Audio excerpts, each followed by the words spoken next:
ಇಲ್ಲ ಒಂದೇ ಇಗೊಳ್ಳಿ ಆಡಿಂದ ಇನ್ನೊಂದು ತಗೊಳ್ರಿ ನೀವು ಬಂದು ಮುಂದೆ ಕಡೆ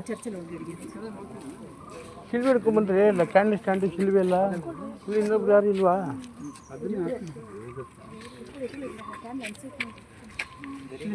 ಮಾಡಿದ್ರಿ ಅಲ್ಲ ಹಾಂ ಇದೆ ಇದು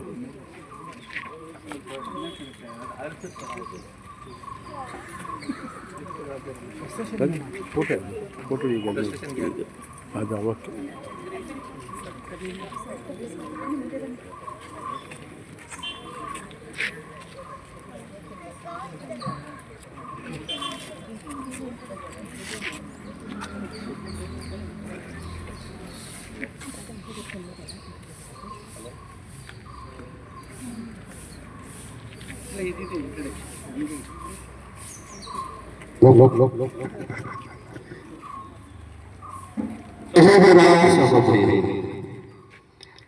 ಕಾಲದ ಪಾರಾಯಣದಿಂದ ನಮ್ಮ ಹಣ್ಣುಗಳಲ್ಲೂ ದಾನ ಧರ್ಮಗಳಿಂದಲೂ ಜಪ ತಪಗಳಿಂದಲೂ ಸಿದ್ಧಪಡಿಸಿದ್ದೇವೆ.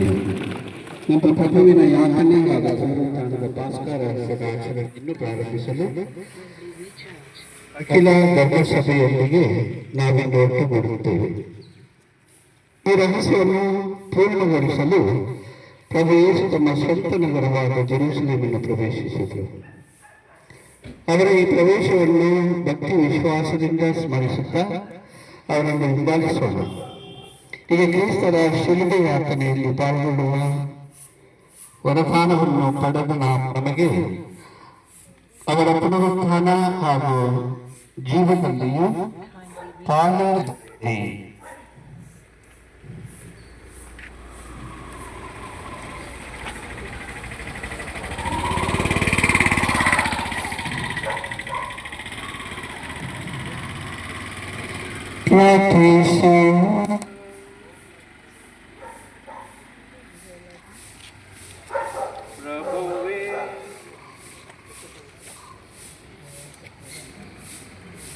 ಏನಾಯ್ತು ರಾಜು?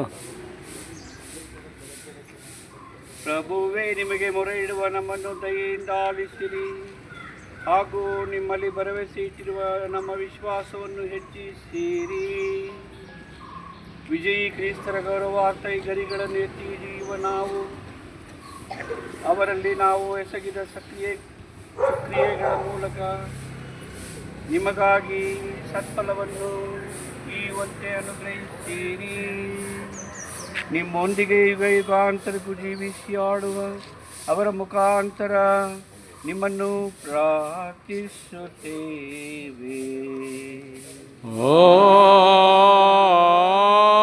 ಆಮೀನ್.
ಮತ್ತಾಯನು ಬರೆದ ಪವಿತ್ರ ಶುಭ ಸಂದೇಶದಿಂದ ವಾಚನ.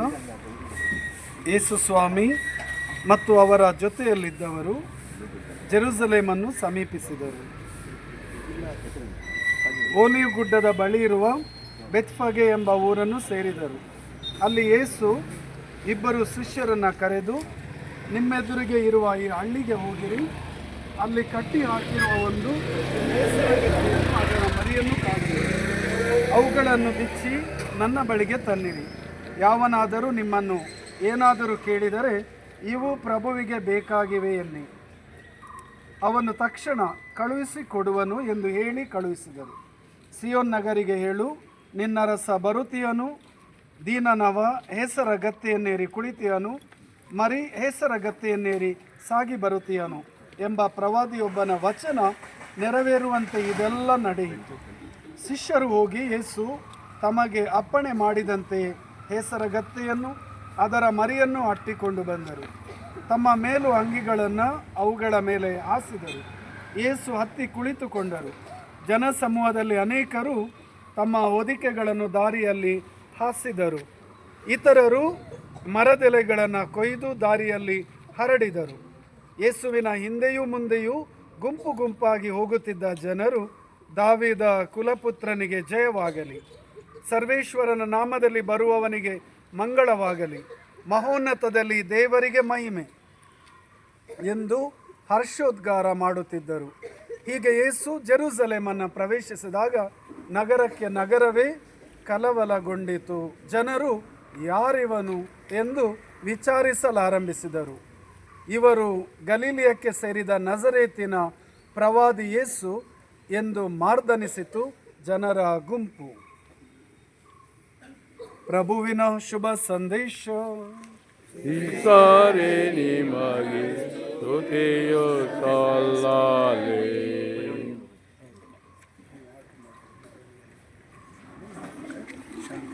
ಸಹೋದರ ಸಹೋದರಿಯರೇ, ಅಂದು ಜೆರುಸಲೇಮಿನಲ್ಲಿ ಜನಸಮೂಹ ಪ್ರಭು ಯೇಸುವಿಗೆ ಜೈಕಾರ ಮಾಡಿದಂತೆ ಇಂದು ನಾವು ಸಹ ಶಾಂತಿಯಿಂದ ದೇವಾಲಯಕ್ಕೆ ಮೆರವಣಿಗೆಯಲ್ಲಿ ತೆರಳೋಣ. ಹೋಸಾನ ಗೀತೆಗಳನ್ನು ಆಡಿಕೊಂಡು ಶಿಲ್ಬೆ ಶಿಲ್ಬೆ ಶಿಲ್ಬೆ ಎತ್ಕೊಂಡ್ರು. ಶಿಲ್ಬೆ ಮಧ್ಯ. ಹಾಂ, ಮುಂದೆ ಮುಂದೆ ಇರೋ ಒಬ್ಬರ ನೀ ಬರಲ್ಲ. ಇರಪ್ಪ ಸ್ಲೋ ಆಗಿ ಹೋಗು, ಸ್ಲೋ ಆಗಿರು, ನೀನು ಸ್ವಲ್ಪ ಸ್ಲೋ ಆಗಿರು, ಹುಡುಗರು ಬರಲಿ.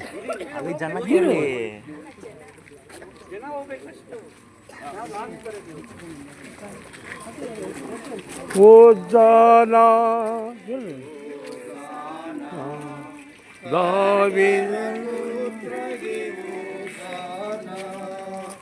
ಓ ಕುವರಗೆ ಓ ಜಾನ, ಕರ್ತರ ಪುತ್ರಗೆ ಓ ಜಾನ, ಓ ಜಾನ, ಓ ಜಾನ, ಓ ಜಾನ, ಓ ಜಾನ.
ಮಾನವ ಕುಲಕ್ಕೆ ದೀನತೆಯಾದ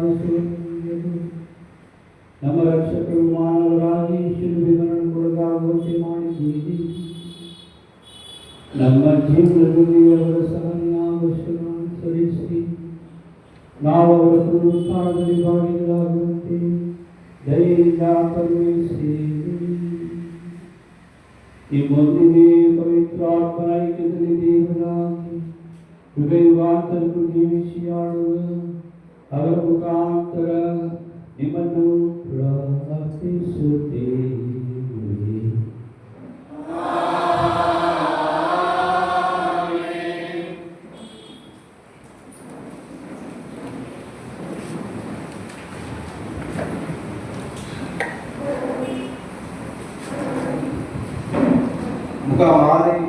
ಮುಖ ಮಾರಿಕೊಳ್ಳದ ಉಗುಳು ಬೊಗಲಿಗಳಿಗೆ ಪ್ರವಾದಿ ಯೆಶಾಯನ ಗ್ರಂಥದಿಂದ ವಾಚನ.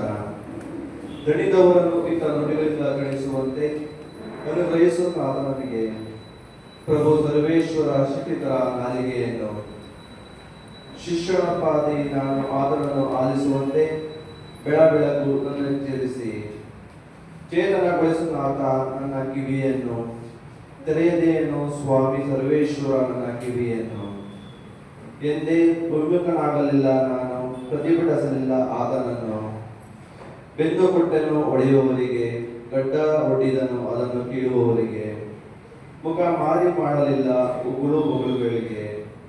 ನಿರವಹಾಗಿಯೇನು ನನಗೆ ಸ್ವಾಮಿ ಸರ್ವೇಶ್ವರ ಎಂದೇ ತಲೆ ತಗ್ಗಿಸಲಿಲ್ಲ ನಾನು ನಾಚಿಕೆಯಿಂದ. ಗಟ್ಟಿ ಮಾಡಿಕೊಂಡೇ ಮುಖವನ್ನು ಕಗ್ಗಲ್ಲಿನ ಹಾಗೆ, ಆಶಾಭಂಗ ಪಡಲಾರನೆಂದು ಗೊತ್ತು ನನಗೆ. ಪ್ರಭುವಿನ ವಾಕ್ಯ.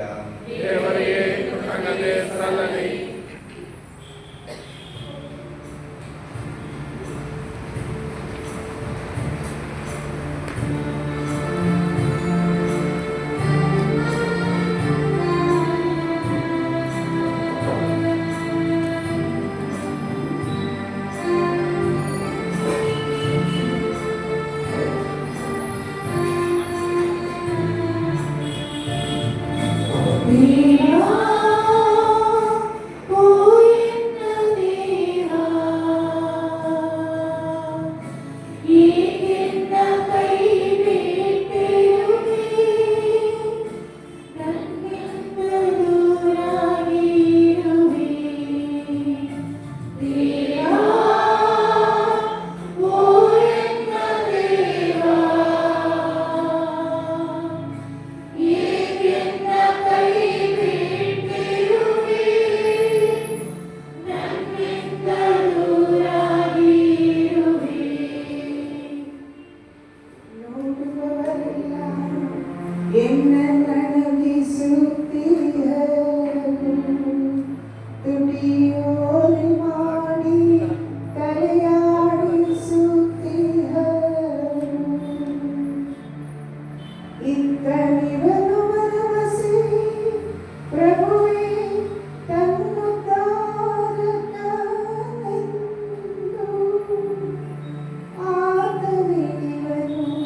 ಸಾರುವೆ ನಿನ್ನ ನಾಮ ಮಹಿಮೆಯನ್ನು, ತುಂಬಿದ ಸಭೆಯಲ್ಲಿ ಮಾಡುವೆ ನಿನ್ನ ಸ್ತುತಿಯನ್ನು.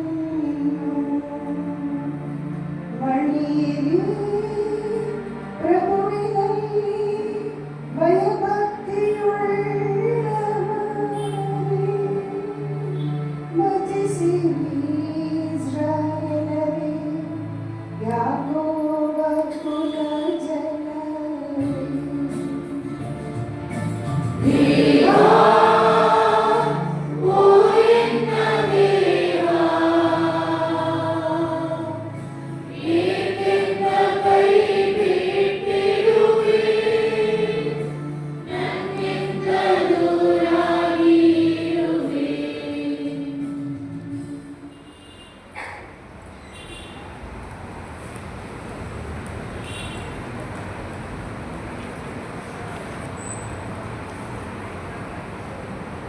ಪೌಲನು ಫಿಲಿಪ್ಪರಿಗೆ ಬರೆದ ಪತ್ರದಿಂದ ಇಂದಿನ 2ನೇ ವಾಚನ.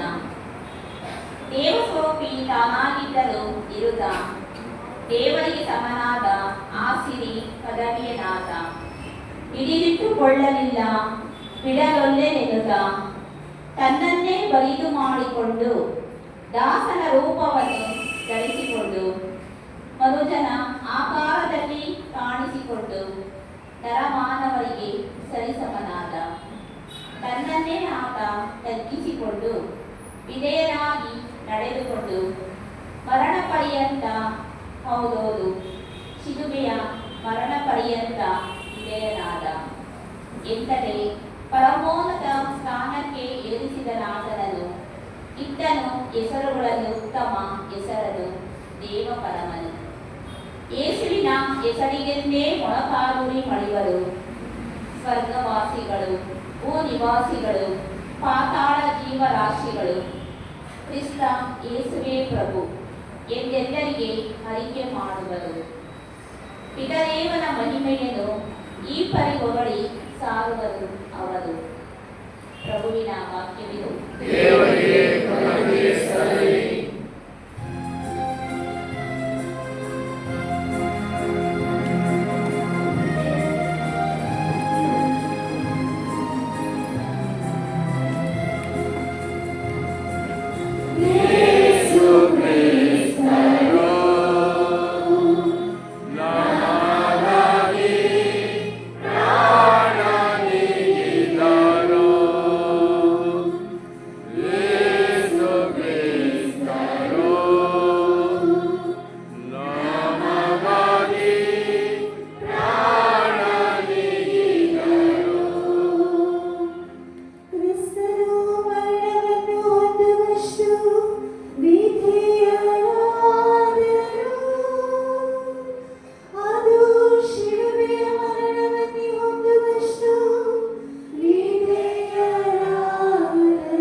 ಲೂಕನ ಬರೆದು ಯೇಸುವಿನ ಪೂಜ್ಯ ಯಾತನೆಯ ವೃತ್ತಾಂತ. ಸಭೆ ಸೇರಿದವರೆಲ್ಲರೂ ಎದ್ದು ಯೇಸುವನ್ನು ಪಿಲಾತನ ಬಳಿಗೆ ಕರೆದು ತಂದರು. ಅಲ್ಲಿ ಆತನ ಮುಂದೆ ಇವನು ರೋಮ್ ಚಕ್ರವರ್ತಿಗೆ ತೆರಿಗೆ ಕೊಡುವುದನ್ನು ನಿಷೇಧಿಸುತ್ತಾನೆ, ತಾನೇ ಕ್ರಿಸ್ತ ಒಬ್ಬ ಅರಸ ಎಂದು ಹೇಳಿಕೊಳ್ಳುತ್ತಾನೆ, ಹೀಗೆ ನಮ್ಮ ಜನತೆ ದಂಗೆ ಏಳುವಂತೆ ಪ್ರಚೋದಿಸುತ್ತಾನೆ. ಇದನ್ನೆಲ್ಲ ನಾವು ಕಂಡು ಹಿಡಿದಿದ್ದೇವೆ ಎಂದು ದೂರತೊಡಗಿದರು. ಆಗ ಪಿಲಾತನು, ನೀನು ಯಹೂದ್ಯರ ಅರಸನು ಎಂದು ಯೇಸುವನ್ನು ಪ್ರಶ್ನಿಸಿದನು. ಅದು ನಿಮ್ಮ ಬಾಯಿಂದಲೇ ಬಂದಿದೆ ಎಂದು ಯೇಸು ಮರುನುಡಿದರು. ಪಿಲಾತನು ಮುಖ್ಯ ಯಾಜಕರನ್ನು ಜನರ ಗುಂಪನ್ನು ನೋಡಿ, ಈ ಮನುಷ್ಯನಲ್ಲಿ ಶಿಕ್ಷಾರ್ಹ ದೋಷ ಯಾವುದು ನನಗೆ ಕಾಣಿಸುವುದಿಲ್ಲ ಎಂದನು. ಆದರೆ ಅವರು, ಇವನು ಜುದೆಯ ನಾಡಿನಲ್ಲೆಲ್ಲ ಬೋಧನೆ ಮಾಡುತ್ತಾ ಕ್ರಾಂತಿಗೆ ಕರೆ ಕೊಡುತ್ತಾನೆ, ಗಲಿಲಿಯದಲ್ಲಿ ಪ್ರಾರಂಭಿಸಿ ಇಲ್ಲಿಯವರೆಗೂ ಬಂದಿದ್ದಾನೆ ಎಂದು ಒತ್ತಾಯಪೂರ್ವಕವಾಗಿ ಆರೋಪಿಸಿದರು. ಇದನ್ನು ಕೇಳಿದ ತಕ್ಷಣ ಪಿಲಾತನು, ಇವನು ಗಲಿಲಿಯದವನು ಎಂದು ವಿಚಾರಿಸಿದನು. ಯೇಸು ಹೆರೋದನ ಆಧಿಪತ್ಯಕ್ಕೆ ಒಳಪಟ್ಟವನೆಂದು ತಿಳಿದುಕೊಂಡು ಅವರನ್ನು ಆತನ ಬಳಿಗೆ ಕಳುಹಿಸಿದನು. ಹೆರೋದನು ಅದೇ ಸಮಯಕ್ಕೆ ಜೆರುಸಲೇಮಿಗೆ ಬಂದಿದ್ದನು. ಯೇಸುವನ್ನು ಕಂಡೊಡನೆ ಹೆರೋದನಿಗೆ ತುಂಬಾ ಸಂತೋಷವಾಯಿತು. ಅವನು ಅವರನ್ನು ಕಾಣಲು ಬಹಳ ದಿನದಿಂದ ಕಾತುರನಾಗಿದ್ದನು, ಏಕೆಂದರೆ ಅವರ ವಿಷಯವಾಗಿ ಈಗಾಗಲೇ ಎಷ್ಟೋ ಕೇಳಿದ್ದನು. ಅವರು ಯಾವುದಾದರೊಂದು ಪವಾಡ ಕಾರ್ಯ ಮಾಡುವುದನ್ನು ನೋಡಬೇಕೆಂದು ಅಪೇಕ್ಷೆ ಅವನಿಗಿತ್ತು. ಆದುದರಿಂದ ಆತನು ಯೇಸುವನ್ನು ಅನೇಕ ವಿಧವಾಗಿ ಪ್ರಶ್ನಿಸಿದನು, ಆದರೆ ಅವರು ಒಂದಕ್ಕೂ ಉತ್ತರ ಕೊಡಲಿಲ್ಲ. ಇತ್ತ ಮುಖ್ಯ ಯಾಜಕರು, ಧರ್ಮಶಾಸ್ತ್ರಿಗಳು ಮುಂದೆ ಬಂದು ಅವರ ಮೇಲೆ ಪ್ರಬಲವಾದ ದೋಷಾರೋಪಣೆ ಮಾಡತೊಡಗಿದರು. ಕಡೆಗೆ ಹೆರೋದನು ತನ್ನ ಸೈನಿಕರೊಡನೆ ಸೇರಿ ಯೇಸುವನ್ನು ಅಣಕಿಸಿ ಅವಮಾನಿಸಿದನು. ರಾಜವಸ್ತ್ರವನ್ನು ವೇಷಭೂಷಣವಾಗಿ ಅವರಿಗೆ ತೊಡಿಸಿ ಪಿಲಾತನ ಬಳಿಗೆ ಮರಳಿ ಕಳುಹಿಸಿಕೊಟ್ಟನು. ಅದುವರೆಗೂ ಪರಸ್ಪರ ವೈರಿಗಳಾಗಿದ್ದ ಹೆರೋದನು ಮತ್ತು ಪಿಲಾತನು ಅಂದೇ ಮಿತ್ರರಾದರು. ಪಿಲಾತನು ಮುಖ್ಯ ಯಾಜಕರನ್ನು, ಮುಖಂಡರನ್ನು, ಜನರನ್ನು ಒಟ್ಟಾಗಿ ಕರೆಯಿಸಿ, ಜನರು ದಂಗೆ ಏಳುವಂತೆ ಈ ಮನುಷ್ಯ ಪ್ರೇರೇಪಿಸಿದ್ದಾನೆಂದು ಇವನನ್ನು ನನ್ನ ಬಳಿಗೆ ಕರೆದು ತಂದಿರಲ್ಲವೇ? ಇಗೋ, ನಿಮ್ಮ ಎದುರಿಗೆ ವಿಚಾರಣೆ ಮಾಡಿದ್ದೇನೆ.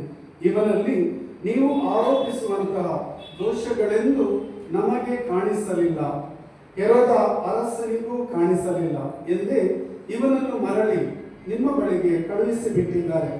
ಮರಣದಂಡನೆಗೆ ಗುರಿಯಾಗಿಸುವ ಯಾವುದನ್ನು ಇವನು ಮಾಡಿಲ್ಲ ಎಂಬುದು ಸ್ಪಷ್ಟವಾಗಿದೆ. ಆದುದರಿಂದ ಇವನನ್ನು ದಂಡಿಸಿ ಬಿಟ್ಟು ಬಿಡುತ್ತೇನೆ ಎಂದರು. ಪಾಸ್ಕ ಹಬ್ಬದ ಸಂದರ್ಭದಲ್ಲಿ ಜನರು ಕೇಳಿಕೊಂಡ ಒಬ್ಬ ಸೆರೆಯಾಳನ್ನು ಪಿಲಾತನು ಬಿಡುಗಡೆ ಮಾಡಬೇಕಾಗಿತ್ತು.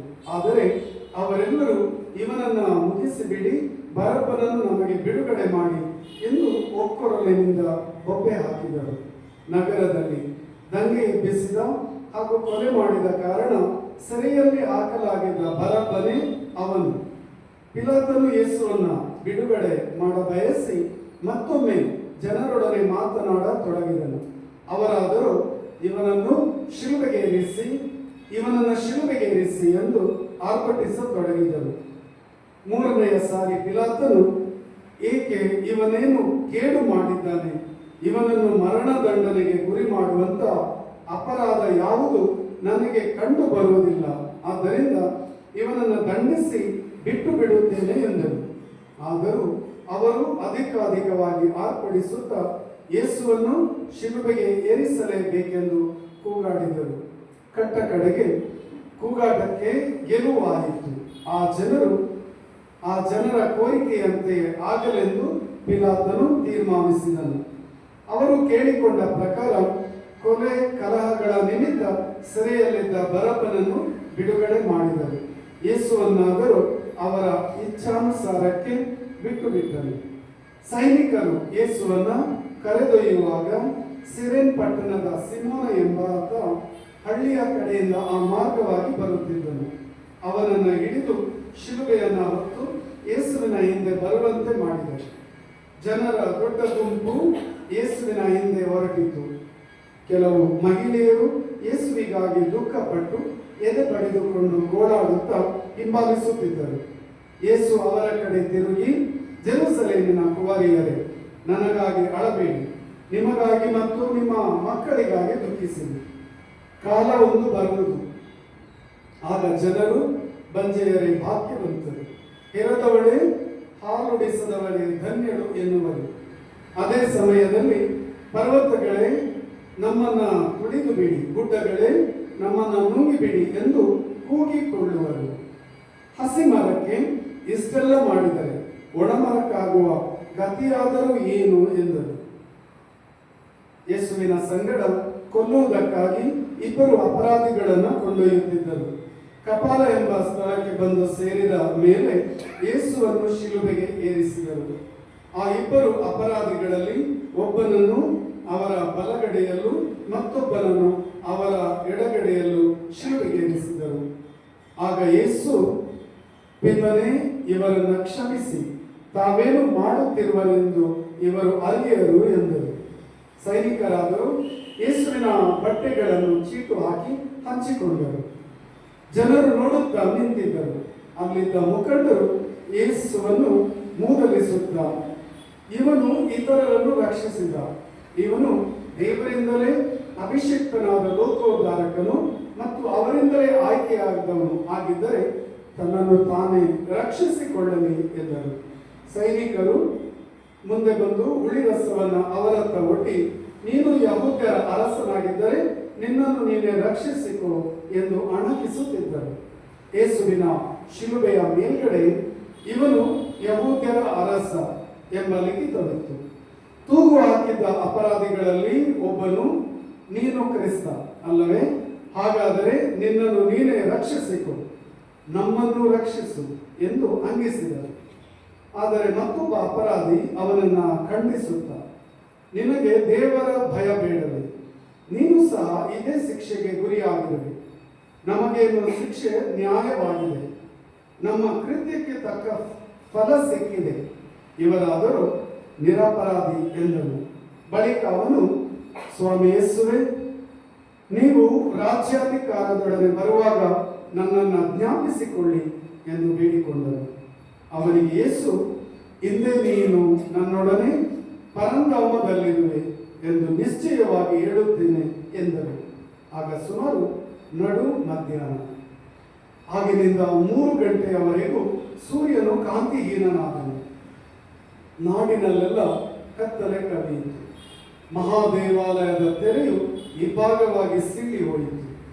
ಯೇಸು, ಪಿತನೇ, ನನ್ನ ಆತ್ಮವನ್ನು ನಿಮ್ಮ ಕೈಗೊಪ್ಪಿಸುತ್ತೇನೆ ಎಂದು ಗಟ್ಟಿಯಾಗಿ ಕೂಗಿ ಪ್ರಾಣ ಬಿಟ್ಟರು.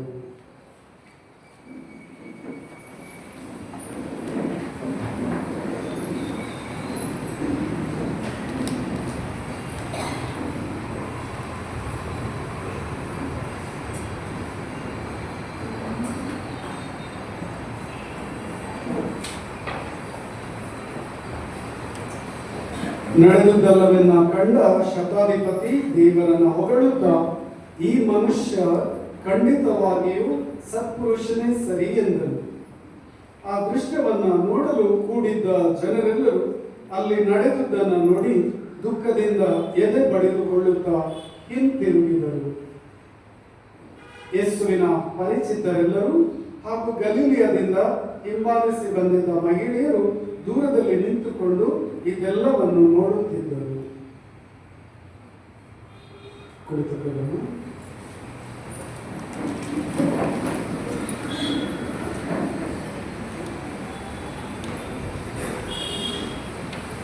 ಪ್ರಿಯ ಸಹೋದರ ಸಹೋದರಿಯರೇ, ಪ್ರಿಯ ಮಕ್ಕಳು, ನಾವು ಪವಿತ್ರ ವಾರವನ್ನು ಇಂದಿನಿಂದ ಆಚರಿಸಲು ಪ್ರಾರಂಭಿಸುತ್ತೇವೆ. ಸುಮಾರು 40 ದಿನಗಳ ಸುದೀರ್ಘ ತಪಸ್ಸು ಕಾಲದ ಆಚರಣೆಯ ನಂತರ ಇವತ್ತು ಗರಿಗಳ ಭಾನುವಾರ, ಹಾಗೆ ಮುಂದಿನ ಒಂದು ವಾರವನ್ನು ಪವಿತ್ರ ವಾರ ಅಂತೇಳಿ ಕರಿತೀವಿ. ಗರಿಗಳ ಈ ತಪಸ್ಸು ಕಾಲ 40 ದಿನ ವಿಭೂತಿ ಬುಧವಾರದಿಂದ ಪ್ರಾರಂಭಿಸಿ ಇವತ್ತಿನವರೆಗೆ ಯಾಕೆ ನಾವು ಈ ತಪಸ್ಸು ಕಾಲವನ್ನು ಇಷ್ಟೊಂದು ಪವಿತ್ರವಾಗಿ ಆಚರಿಸ್ತೀವಿ ಅಂತೇಳಿ ನಿಮಗೆ ಗೊತ್ತಿದೆ. ಯಾರೆಲ್ಲ ಉಪವಾಸ, ಪ್ರಾರ್ಥನೆ, ದಾನ ಧರ್ಮ ಮಾಡಿ ಈ ತಪಸ್ಸು ಕಾಲವನ್ನು ಪರಿಶುದ್ಧವಾಗಿ ಪವಿತ್ರವಾಗಿ ಆಚರಿಸಬೇಕು ಅಂತೇಳಿ ನಿರ್ಧಾರ ಮಾಡಿದ್ದೀರಿ, ಆಮೇಲೆ ಆಚರಿಸಿದ್ದೀರಿ. ನಿಮ್ಗೆಲ್ಲರಿಗೂ ಗೊತ್ತಿದೆ ಈ ಕಾಲದ ಪರಿಶುದ್ಧತೆ, ಪವಿತ್ರತೆ ಎಷ್ಟಿದೆ. ಆಮೇಲೆ ಧರ್ಮಸಭೆಯಲ್ಲಿ ವಿಶೇಷವಾಗಿ ಕಥೋಲಿಕ ಹಾಗೆ ಈಸ್ಟರ್ನ್ ಚರ್ಚಸ್ ಅಂತೀವಿ ನಾವು, ಆರ್ಥೋಡಾಕ್ಸ್ ಚರ್ಚ್ಗಳಲ್ಲಿ ಈ ಕಾಲವನ್ನು ಬಹಳ ಅದ್ಭುತವಾಗಿ ಪರಿಶುದ್ಧವಾಗಿ ಆಚರಣೆ ಕೂಡ ಮಾಡುವ ಪದ್ಧತಿ ಇದೆ ಹಿಂದಿನಿಂದಲೂ. ಅದನ್ನು ಇಂದಿನವರೆಗೂ ಕೂಡ ನಾವೆಲ್ಲರೂ ರೂಢಿಸಿಕೊಂಡು ಬಂದಿದ್ದೇವೆ. ಕಾರಣ ಇಷ್ಟೇ, ಈ ಧರ್ಮಸಭೆಗೆ ಈ ಕಾಲ ಬಹಳ ಪವಿತ್ರವಾಗಿರುವಂಥದ್ದು. ಇದು ಆತ್ಮಿಕವಾಗಿ ನಮಗೆ ಹಲವಾರು ವರದಾನಗಳನ್ನು ಆಶೀರ್ವಾದ ತರುವಂಥ ಕಾಲ. ಅದಕ್ಕೆ ವಿಭೂತಿ ಬುಧವಾರದ ದಿನ ನೀವು 2ನೇ ವಾಚನ ಆಲಿಸಿದರೆ ಸಂತ ಪೌಲರು ಹೇಳುವಂತ ಮಾತು, ಇದು ಸುಪ್ರಸನ್ನತೆಯ ಕಾಲ, ಸುಪ್ರಸನ್ನತೆಯ ಕಾಲ, ದೇವರು ಒಲಿಯುವಂತಹ ಕಾಲ. ನಾವು ನಮ್ಮ ಮನುಷ್ಯತ್ವ, ಮಾನವತೆ, ಮನುಷ್ಯ ಸ್ವಭಾವವನ್ನು ಮೀರಿ ಜೀವಿಸಲಿಕ್ಕೆ ಕರೆ ನೀಡುವಂತಹ ಕಾಲ. ಮನುಷ್ಯ ಸ್ವಭಾವ ಅಂದ್ರೆ ಏನು? ಆದಾಮ್ ಮತ್ತೆ ಏವರ ಸ್ವಭಾವ ಮನುಷ್ಯ ಸ್ವಭಾವ. ಆದಮ್ ಮತ್ತೆ ಏವರು ಏನ್ ಮಾಡಿದ್ರು? ಆದಮ್ ಮತ್ತೆ ಏವರು ಏನ್ ಮಾಡಿದ್ರು? ದೇವರ ಆಜ್ಞೆಗೆ ವಿರುದ್ಧವಾಗಿ ನಡೆದ್ರು. ದೇವರ ಆಜ್ಞೆಗೆ ಅವಿಧೇಯರಾದರು, ವಿರುದ್ಧವಾಗಿ ನಡೆದ್ರು. ದೇವರ ಮಾತನ್ನ ಕೇಳಲಿಲ್ಲ. ದೇವರ ಉಪದೇಶಕ್ಕೆ ವಿರುದ್ಧವಾಗಿ ನಡೆದು ಪಾಪ ಮಾಡಿದರು. ಇದು ಆದಮ್ ಮತ್ತೆ ಏವರ ಸ್ವಭಾವ. ಈ ಸ್ವಭಾವ ನಮ್ಮೆಲ್ಲರಲ್ಲೂ ಇದೆ. ಅದನ್ನ ನಾವು ತ್ಯಜಿಸ್ಲಿಕ್ಕೆ, ಅದನ್ನ ಜಯಿಸ್ಲಿಕ್ಕೆ ಈ ತಪಸ್ಸು ಕಾಲದಲ್ಲಿ ದೇಹದಂಡನೆ, ಪ್ರಾರ್ಥನೆ, ಉಪವಾಸವನ್ನ ಕೈಗೊಳ್ತೀವಿ. ಅದರಿಂದ ಇದೊಂದು ಪವಿತ್ರ ಕಾಲ, ಸುಪ್ರಸನ್ನತೆಯ ಕಾಲ. ಆದರೂ ಇಷ್ಟೊಂದು ತಪಸ್ಸು ಮಾಡಿದ್ರು, ಉಪವಾಸ ಮಾಡಿದ್ರು, ಮನುಷ್ಯ ಸ್ವಭಾವ ಬಿಡೋದಿಲ್ಲ. ಬಿಡ್ಲಿಕ್ಕೆ ಆಗಲ್ಲ, ಅಷ್ಟು ಸುಲಭವಾಗಿ ಹೋಗಲ್ಲ ಅದು. ಅದಕ್ಕೆ ಹೇಳ್ತಾರೆ ಹುಟ್ಟು ಗುಣ ಹೋಗೋದಿಲ್ಲ, ಸುಟ್ಟು ಹೋಗಲ್ಲ. ಮನುಷ್ಯ ಸ್ವಭಾವನೆ ಹಾಗೆ, ಹುಟ್ಟು ಗುಣ ಸುಟ್ಟರು ಹೋಗಲ್ಲ, ಮನುಷ್ಯ ಸ್ವಭಾವ ಹಾಗಿರುತ್ತೆ. ಆದ್ರಿಂದ ನಾವು ಈ ಆಚರಣೆಯನ್ನ ಕೇವಲ ತಪಸ್ಸು ಕಾಲಕ್ಕೆ ಮಾತ್ರ ಮೀಸಲಿಟ್ಟರೆ ಸಾಕಾಗಲ್ಲ. ಆದ್ರೆ ಪ್ರತಿದಿನ ಈ ಆಚರಣೆಯನ್ನ ರೂಢಿಸಿಕೊಳ್ಬೇಕು. ಪ್ರತಿದಿನ ಈ ಆಚರಣೆಯನ್ನ ಜೀವದ ಆಚರಣೆ ಮಾಡ್ಕೊಳ್ಬೇಕು, ನಮ್ಮ ಸ್ವಭಾವವನ್ನಾಗಿ ಮಾಡ್ಕೊಳ್ಳಕ್ಕಿದೆ. ಅದಕ್ಕೆ ಉತ್ತಮ ಉದಾಹರಣೆ ಯಾಕೆ ಮಾಡಬೇಕು ಅಂದ್ರೆ ಇವತ್ತಿನ ಇಡೀ ಆಚರಣೆ ಈ ಗರಿಗಳ ಭಾನುವಾರದ ಆಚರಣೆ. ಇವತ್ತಿನ ಸುದೀರ್ಘವಾದ ಶುಭ ಸಂದೇಶ ನೀವು ಕೇಳಿದ್ರೆ ಇನ್ನಷ್ಟು ಉದ್ದ ಇದೆ ಇದು. ಈ ಶುಭ ಶುಕ್ರವಾರ ದಿನ ನೀವು ಕೇಳ್ತೀರಾ, ಸುದೀರ್ಘವಾದ ಯೇಸುವಿನ ಪಾಡು ಮರಣದ ವೃತ್ತಾಂತವನ್ನ ಕೇಳ್ತೀರಾ. ಸುಮಾರು 3 ಅಧ್ಯಾಯಗಳಷ್ಟಿರುವಂತಹ ವೃತ್ತಾಂತ. ಅದನ್ನ ಕೇಳಿದ್ರೆ ಹೇಗೆ ನಮ್ಮ ಜೀವನವೂ ಕೂಡ ಕಾಂಟ್ರಡಿಕ್ಷನ್ಸ್ ಅಂತೀವಿ. ಒಂದು ರೀತಿ ನಮ್ಮ ಜೀವನದಲ್ಲೂ ತದ್ವಿರುದ್ಧಗಳಿವೆ. ನಾವು ಒಳ್ಳೆಯದನ್ನು ಮಾಡ್ಬೇಕು ಅಂತ ಅನಿಸುತ್ತೆ ನಮಗೆ, ನಿರ್ಧಾರ ಮಾಡ್ತೀವಿ. ಆದ್ರೆ ಮಾಡ್ತೀವ ನಾವು? ಎಷ್ಟು ದಿನ ಮಾಡ್ತೀವಿ, ಎಷ್ಟು ದಿನ ಕೈಗೊಳ್ತೀವಿ? ನನಗೆ ನೆನಪಿದೆ, ನಾನು ಹಿಂದೆ ಇದ್ದ ಒಂದು ಧರ್ಮ ಕೇಂದ್ರದಲ್ಲಿ ಅವರು ಇಡೀ ವರ್ಷ ಕುಡ್ಕೊಂಡೇ ಇರೋರು. ಕುಡ್ಕೊಳ್ಳೋದಂದ್ರೆ ಕಾಫಿ ಟೀ ಕುಡಿಯೋದಂದ್ರೆ ಗೊತ್ತಾಗುತ್ತಲ್ಲ ನಿಮಗೆ, ಎಣ್ಣೆ ಹಾಕೋದು ಅಥವಾ ಕುಡಿಯೋದು. ಇಡೀ ವರ್ಷ ಕುಡ್ಕೊಂಡಿರೋರು. ಆದ್ರೆ ಈ ತಪಸ್ಸು ಕಾಲದ 40 ದಿನದಲ್ಲಿ ಒಂದು ತೊಟ್ಟು ಇಲ್ಲ, ಏನಿಲ್ಲ. ಒಂದು ಕರೆಕ್ಟ್ ಆಗಿ ನಿರ್ಧಾರ ಮಾಡೋದು, ಏನು ಮಾಡೋದಿಲ್ಲ, ನಾನು ದುರಭ್ಯಾಸ ಇಲ್ಲ, ದುಶ್ಚಟೆ ಇಲ್ಲ, ಎಲ್ಲ ಬಿಟ್ಟಾಕ್ತೀನಿ ಅಂತ. ಆದ್ರೆ ಪಾಸ್ಕ ಹಬ್ಬ ಆಗಿದ್ದೇ ಅವತ್ತಿನ ಸಂಜೆನೆ ಸ್ಟಾರ್ಟ್. ಮತ್ತೆ 300 ದಿನನೂ ಅದೇ ರೂಟೀನ್, ಅದೇ ತರ. ನಮ್ಮೆಲ್ಲ ಸ್ವಭಾವಗಳು ಹಾಗೇನೆ. ನಿರ್ಧಾರ ಮಾಡ್ತೀವಿ, ಆದ್ರೆ ನಿರ್ಧಾರ ಕೆಲವೇ ದಿನಗಳು ಅಷ್ಟೇ, ಕೆಲವೇ ದಿನಗಳು, ಸ್ವಲ್ಪ ದಿನ. ಆಮೇಲೆ ಏನಾಗುತ್ತೆ, ನಿರ್ಧಾರ ಎಲ್ಲ ಮಗಚಿ ಬಿದ್ದಿರುತ್ತೆ, ಉಲ್ಟಾ ಆಗಿರುತ್ತೆ, ಆಮೇಲೆ ಯೂಟರ್ನ್ ಅಂತೀವಿ. ಸೊ ಆದ್ರಿಂದ ನಿರ್ಧಾರಗಳು ಹಾಗೇನೆ, ನಮ್ಮ ಸ್ವಭಾವಗಳು ಹಾಗೇನೆ. ಸುಳ್ಳು ಹೇಳಬಾರದು ಅಂತ ನಾವು ನಿರ್ಧಾರ ಮಾಡ್ತೀವಿ ಪಾಪ ನಿವೇದನೆಯಲ್ಲಿ, ಆದ್ರೆ ಮತ್ತೆ ಪ್ರಾರಂಭ ಆಗಿರುತ್ತೆ ಹಾಗೇನೆ. ಬೇರೆಯವ್ರ ಬಗ್ಗೆ ಮಾತಾಡ್ಬೇಕು ಅನ್ಕೋತೀವಿ, ಆದ್ರೆ ಚರ್ಚಿಂದ ಹೊರಗೋಗಿದ್ದೇ ಸ್ಟಾರ್ಟ್ ಆಗುತ್ತೆ. ಅಥವಾ ಮನೇಲಿ ಜಗಳ ಮಾಡಬಾರ್ದು ಅನ್ಕೋತೀವಿ, ಆದ್ರೆ ಮತ್ತೆ ಒಂದಿನ ಇದ್ದು 2ನೇ ದಿನ ಮತ್ತೆ ಪ್ರಾರಂಭ ಆಗುತ್ತೆ. ಸೊ ನಮ್ಮ ಸ್ವಭಾವಗಳು ಹಾಗೇನೆ. ಈ ಸ್ವಭಾವಗಳನ್ನು ಜಯಿಸ್ಲಿಕ್ಕೆ ಯೇಸು ಸ್ವಾಮಿಯ ಕೃಪೆಯಿಂದ ಮಾತ್ರ ಸಾಧ್ಯ. ಯೇಸು ಸ್ವಾಮಿಯ ಕೃಪೆ ಇದ್ರೆ ಸಾಧ್ಯ. ಅದರಿಂದ ಸಂತ ಪೌಲ ಹೇಳೋದು, ಇದು ಸುಪ್ರಸನ್ನತೆ ಕಾಲ, ದೇವರು ಒಲಿಯುವ ಕಾಲ. ನಾವು ಯೇಸುವಿಗೆ ಹತ್ತಿರದವರಾದರೆ ಯೇಸು ನಮಗೆ ಹತ್ತಿರದವರಾಗ್ತಾರೆ. ಯೇಸುವನ್ನು ನಾವು ಒಲಿಸಿಕೊಳ್ಬೇಕು ಆದ್ರೆ ವಿಶ್ವಾಸದಲ್ಲಿ ದೃಢವಾಗಿರ್ಬೇಕು. ಸಂತ ಪೌಲರು ಗಲಾತ್ಯದವರಿಗೆ ಬರೆದ ಪತ್ರದಲ್ಲಿ ಅದನ್ನು ಹೇಳ್ತಾರೆ. ನೀವು ವಿಶ್ವಾಸವನ್ನ ಪಡೆದಿದ್ದೀರಾ, ಯೇಸುವನ್ನ ನಿಮಗೆ ಗೊತ್ತಿದೆ, ಯೇಸುವನ್ನ ನೀವು ಗಳಿಸಿಕೊಂಡಿದ್ದೀರಾ, ಯೇಸುವನ್ನ ನೀವು ಧರಿಸಿಕೊಂಡಿದ್ದೀರಾ. ಆದ್ರೆ ಯೇಸುವಿನಲ್ಲಿ ಸ್ಥಿರವಾಗಿರಿ, ಬಿ ರೂಟೆಡ್ ಇನ್ ಕ್ರೈಸ್ಟ್. ಯೇಸುವಿನಲ್ಲಿ ಇನ್ನಷ್ಟು ನೀವು ಬೇರೂರಬೇಕು. ಆ ರೀತಿ ಬೇರೂರಿದರೆ ಮಾತ್ರ ಸಾಧ್ಯ. ಇಲ್ಲ ಅಂದ್ರೆ ಇವತ್ತಿನ ಶುಭ ಸಂದೇಶದಲ್ಲಿ ಆದ ಹಾಗೆ ನಾವು ಕೂಡ ಜನರ ಜೊತೆ ಇರ್ತೀವಿ. ಆ ಜನರು ಗರಿಗಳನ್ನ ತಗೊಂಡು ಮೆರವಣಿಗೆ ಮಾಡಿ ಯೇಸುವನ್ನ ಹೆಸರುಗದ್ದೆಯಲ್ಲಿ ಇರಿಸಿ ತಮ್ಮ ಮೇಲು ಅಂಗಿಗಳನ್ನ, ಆಮೇಲೆ ತಮ್ಮಲ್ಲಿರುವಂತಹ ವಸ್ತ್ರಗಳನ್ನೆಲ್ಲ ರಸ್ತೆಯಲ್ಲಿ ಹಾಕಿ ಯೇಸುವನ್ನ ಅಷ್ಟೊಂದು ಅದ್ದೂರಿಯಾಗಿ ಬರಮಾಡಿಕೊಳ್ತಾರೆ ತಮ್ಮ ಊರಿಗೆ. ಅದ್ದೂರಿಯಾಗಿ ಯಾಕೆ ಬರಮಾಡ್ತಾರೆ? ಹೋಸನ್ನ ಅಂತೆಲ್ಲ ಹೇಳ್ತಾರೆ ಅಲ್ವಾ?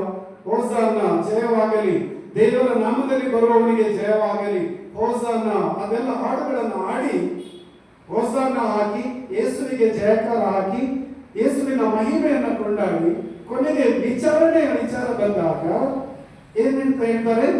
ಯಾರನ್ನ ಬಿಟ್ಟು ಬಿಡಿ ಅಂತ ಹೇಳ್ತಾರೆ ಅವರು? ಯಾರನ್ನ ಬಿಟ್ಟು ಬಿಡಿ ಅಂತಾರೆ?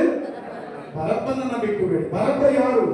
ಕೊಲೆಗಡುಕ, ದಂಗೆ ಎದ್ದವನು, ಅವನು ಅಪರಾಧದಲ್ಲಿದ್ದವನು, ಪಬ್ಲಿಕ್ ಕ್ರೈಮ್ ಅಂತೀವಿ ನಾವು, ಪಬ್ಲಿಕ್ ಕ್ರೈಮ್ ಕ್ರಿಮಿನಲ್ ಅವನೊಬ್ಬ. ಅಂಥವನ್ನ ಬಿಟ್ಟು ಬಿಡಿ, ಆದ್ರೆ ಇವರನ್ನ ಗಲ್ಲಿಗೆ ಇರಿಸಿ, ಇವರನ್ನ ಮುಗಿಸಿ ಬಿಡಿ. ಇಂತಹ ಮನೋಭಾವ ನಮ್ಮಲ್ಲಿ ದ್ವಂದ್ವ ನಮ್ಮಲ್ಲೂ ಇರುತ್ತೆ, ಯಾವಾಗಲೂ ಇರುತ್ತೆ. ಅದಕ್ಕೆ ಗೋವಿಂದ ಪೈ ಅಂತೇಳಿ ಒಬ್ರು ಕವಿ ಇದ್ದಾರೆ ನಮ್ಮಲ್ಲಿ.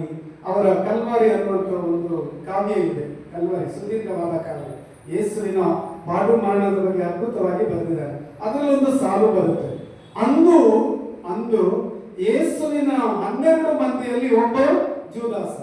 ಅಂದು ಯೇಸುವಿನ 12 ಮಂದಿಯಲ್ಲಿ ಒಬ್ಬ ಜೂದಾಸ.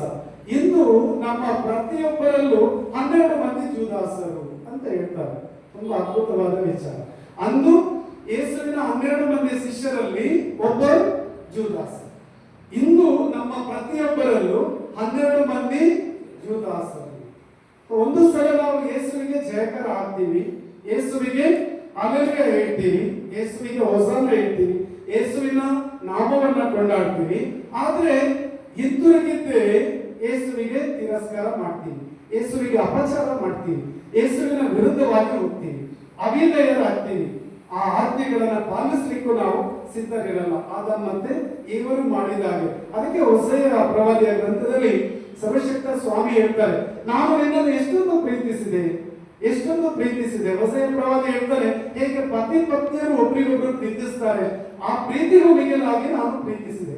ಆದರೆ ನೀನು ಏನು ಮಾಡಿದೆ? ಇಸ್ರಾಯೇಲಿಗೆ ನೀನು ತಿರಸ್ಕರಿಸಿದೆ. ಸೊ ಆ ಒಡಂಬಡಿಕೆಯನ್ನೇ ನಾವು ತಿರಸ್ಕರಿಸ್ತೀವಿ. ನಾವು ಒಡಂಬಡಿಕೆಗೆ ವಿರುದ್ಧವಾಗಿ ಹೋಗ್ತೀವಿ. ದೇವರು ಮಾಡಿದ ಒಡಂಬಡಿಕೆ, ನಾನು ನಿಮ್ಮ ದೇವರಾಗಿದ್ದೇನೆ, ನೀವು ನನ್ನ ಪ್ರಜೆಗಳಾಗಿದ್ದೀರಿ. ಆದರೂ ದೇವರು ನಮ್ಮನ್ನ ಮರೆಯಲ್ಲ. ಅದಕ್ಕೆ ಇವತ್ತಿನ ಮೊದಲನೇ ವಾಚನ ಯೆಶಾಯ ಪ್ರವಾದಿಯ ಗ್ರಂಥದಲ್ಲಿ ನಾವು ಆಲಿಸಿದೆವು. ದೇವರು ತನ್ನ ಪುತ್ರನನ್ನು ಕಳುಹಿಸಿರೋದು ನಮ್ಮ ರಕ್ಷಣೆಗಾಗಿ. ಅವರು ಒಮ್ಮೆಗೆ ಶಿಲುಬೆಯಲ್ಲಿ ಪ್ರಾಣಾರ್ಪಣೆ ಮಾಡಿದ್ದಾರೆ. ಹಾಗಿರುವಾಗ ಆ ಯೇಸು ನಮ್ಮ ರಕ್ಷಕರು ಅನ್ನೋದನ್ನು ನಾವು ಸ್ವೀಕರಿಸಿದ್ದೆ ಆದರೆ ನಿಜವಾಗಿಯೂ ನಾವು ಕೇವಲ ಯೇಸುವನ್ನ ಜಯಕಾರ ಹಾಕೋದು ಮಾತ್ರವಲ್ಲ, ಯೇಸುವನ್ನ ಆರಾಧಿಸಿ ರಕ್ಷಕರು ಎಂದು ಸ್ವೀಕರಿಸ್ತೀವಿ. ಆದ್ರಿಂದ ಪ್ರಿಯರೇ, ಇವತ್ತು ನಾವು ಶಿಷ್ಯರನ್ನ ದೂರುವುದು, ಪಿಲಾತನನ್ನ ದೂರುವುದು, ಆಮೇಲೆ ಧರ್ಮಶಾಸ್ತ್ರಿಗಳನ್ನ, ಯಾರೆಲ್ಲ ಯೇಸುವನ್ನ ನಿಂದಿಸ್ತಾರೆ, ಆ ಸೈನಿಕರು, ಆಮೇಲೆ ಯೇಸುವನ್ನ ಜನರು ಹೇಗೆ ಕೂಗಾಡಿ ಅವನನ್ನ ಶಿಲುಬೆಗೇರಿಸಿ ಅಂತೇಳಿ ಯೇಸುವನ್ನ ತಿರಸ್ಕರಿಸ್ತಾರೆ, ಅವರೆಲ್ಲರ ಕಡೆ ಬೆರಳು ತೋರಿಸಿ ಇವರೆಲ್ಲ ಪಾಪ ಮಾಡಿದ್ದಾರೆ ಅಂತ ತೋರಿಸೋದು ಸುಲಭ. ಆದ್ರೆ ಒಂದು ಬೆರಳು ಅವ್ರ ಕಡೆ ತೋರಿಸುವಾಗ ಇನ್ನು ಉಳಿದ 4 ಬೆರಳು ಯಾರ ಕಡೆ ತೋರಿಸುತ್ತೆ? ನಮ್ಮ ಕಡೆ ತೋರಿಸುತ್ತೆ. ನಾವು ಎಷ್ಟು ದ್ರೋಹ ಮಾಡಲ್ಲ. ದ್ರೋಹ ಅನ್ನುವಂಥದ್ದು ಎಲ್ಲರಿಗೂ ಆಗುವಂಥದ್ದೇ. ದ್ರೋಹ ಮಾಡ್ತಾರೆ. ಪತಿ ಪತ್ನಿಯರು ಒಬ್ರಿಗೊಬ್ರು ಇಲ್ಲಿ ದೇವಾಲಯಕ್ಕೆ ಬಂದು ಪ್ರಮಾಣ ಮಾಡಿರ್ತಾರೆ, ಆದ್ರೆ ದ್ರೋಹ ಮಾಡ್ತಾರೆ. ಪತಿಗೆ ದ್ರೋಹ ಮಾಡ್ತಾರೆ, ಪತಿ ಪತ್ನಿಗೆ ದ್ರೋಹ ಮಾಡ್ತಾರೆ, ಮಕ್ಕಳು ತಂದೆ ತಾಯಿಗೆ ದ್ರೋಹ ಮಾಡ್ತಾರೆ, ಅವರ ತಂದೆ ತಾಯಿಗೆ ದ್ರೋಹ ಮಾಡ್ತಾರೆ.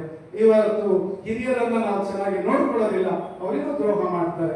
ಆದ್ರಿಂದ ಶಿಷ್ಯರು ಯೇಸುವಿಗೆ ದ್ರೋಹ ಮಾಡಿದಾಗೆ ನಾವು ಕೂಡ ಯೇಸುವಿಗೆ ದ್ರೋಹ ಮಾಡ್ತೀವಿ.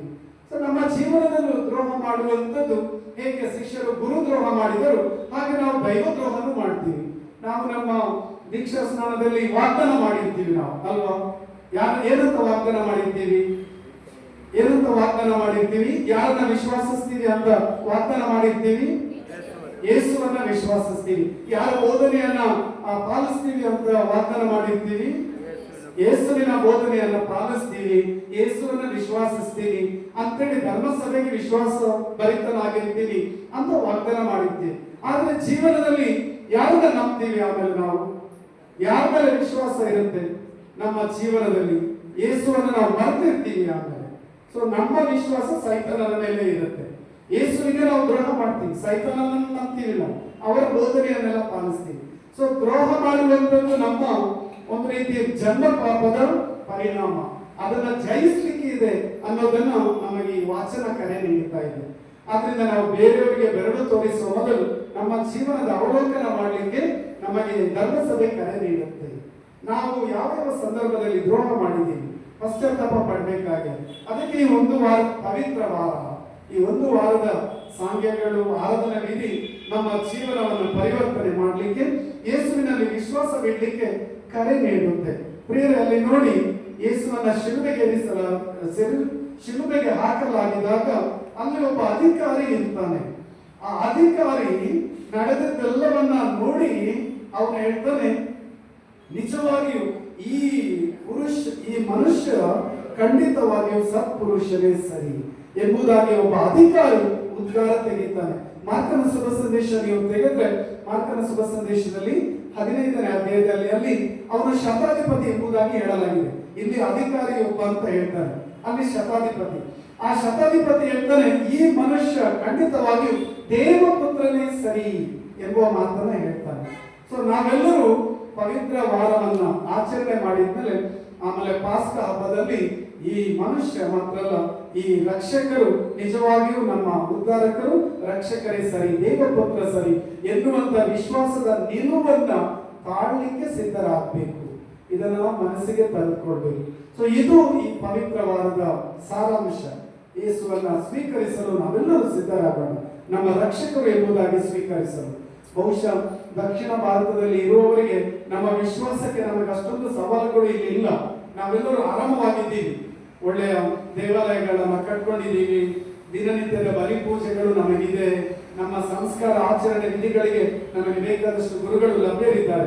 ಆದರೆ ಉತ್ತರ ಭಾರತಕ್ಕೆ ಹೋದ್ರೆ ಈಗ ಕೆಲವು ಕಡೆಗಳಲ್ಲಿ ಕ್ರೈಸ್ತರಿಗೆ ಬಹಿರಂಗವಾಗಿ ಪೂಜೆ ಪುನಸ್ಕಾರ ಸಂಸ್ಕಾರಗಳನ್ನ ಮಾಡ್ಲಿಕ್ಕೂ ಅವಕಾಶ ಇಲ್ಲ. ಅವರ ವಿಶ್ವಾಸಕ್ಕೆ ಚಾಲೆಂಜಸ್ ಇದೆ. ಅವರಿಗೆ ಬಹಿರಂಗವಾಗಿ ಆಚರಣೆ ಮಾಡಲಿಕ್ಕೆ, ಒಂದು ಚರ್ಚ್ ಕಟ್ಟಲಿಕ್ಕೆ, ಸಮುದಾಯವನ್ನ ಜೊತೆಗೆ ಸೇರಿಸಲಿಕ್ಕೆ, ಸಂಸ್ಕಾರಗಳನ್ನು ಆಚರಣೆ ಮಾಡಲಿಕ್ಕೆ ಅವಕಾಶ ಇಲ್ಲ. ಅಂಥದ್ರಲ್ಲೂ ಕೂಡ ಅವರು ವಿಶ್ವಾಸದಲ್ಲಿ ದೃಢರಾಗಿ ಸ್ಥಿರವಾಗಿ ಇವತ್ತು ಅವರು ಆಚರಣೆ ಮಾಡ್ತಾರೆ. ಸೊ ಅಂತಹ ವಿಶ್ವಾಸದ ಸವಾಲುಗಳು ನಮಗೆ ಇಲ್ದಿದ್ರು ನಾವು ಹೇಗೆ ಜೀವಿಸ್ತೀವಿ, ನಮ್ಮ ವಿಶ್ವಾಸದಲ್ಲಿ ದೃಢತೆ ಎಷ್ಟಿದೆ, ನಾವು ಯಾರಲ್ಲಿ ವಿಶ್ವಾಸ ಇಟ್ಟಿದ್ದೀವಿ, ಎಲ್ಲ ಪ್ರಶ್ನೆಗಳಿಗೆ ಉತ್ತರ ಯೇಸು ಸ್ವಾಮಿ. ಯೇಸು ಅನ್ನೋ ಪದದ ಅರ್ಥ ರಕ್ಷಕ. ಯೇಸು ಅಂದ್ರೆ ರಕ್ಷಕ, ಅಭಿಷಕ್ತರು. ಯೇಸು ಅಂದ್ರೆ ದೇವರಿಂದ ಅಭಿಷಕ್ತರು, ದೇವರಿಂದ ನೇಮಿತವಾದವರು. ಹೀಗಿರುವಾಗ ಈ ಯೇಸುವನ್ನ ವಿಶ್ವಾಸಿಸಿ ಜೀವಿಸಲು ಬೇಕಾದ ವರದಾನಕ್ಕಾಗಿ ಕೇಳಿಕೊಳ್ಳೋಣ.